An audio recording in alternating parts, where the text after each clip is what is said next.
પરંતુ શ્રી રામકૃષ્ણ માતાજી પ્રત્યે તદ્દન ઉદાસીન ન હતા.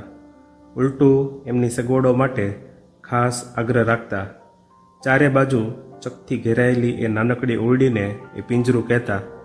અહીં એમની ભત્રીજી લક્ષ્મીદેવી પણ ઘણીવાર આવીને રહેતા.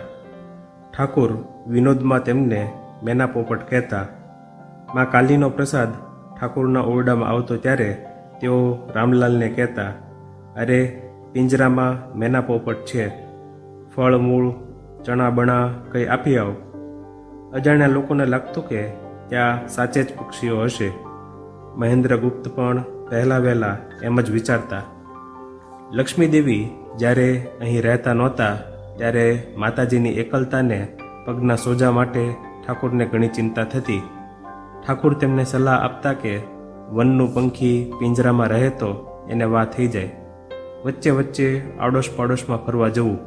વળી બપોરે મંદિરનું આંગણું નિર્જન થઈ જતું ત્યારે માતાજીને મંદિરની ખડકીનું બારણું ખોલી નજીકમાં રહેતી પાંડેની પત્નીને ત્યાં ફરી આવવાનું કહેતા.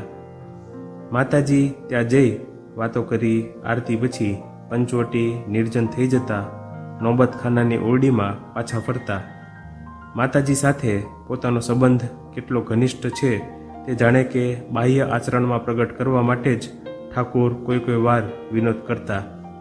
એકવાર ઠાકુર અને એક ભક્તની વચ્ચે કોણ વધારે ગોરું છે એ તર્ક ઉઠતા ઠાકુરે માતાજીના મધ્યસ્થ નિમ્યા. તેમણે કહ્યું કે તે બંને ઠાકુરની ઓરડીમાંથી નોબતખાના પાસે થઈને પંચવટી તરફ જાય ત્યારે માતાજીએ તેઓને જોઈને નિર્ણય કરવો.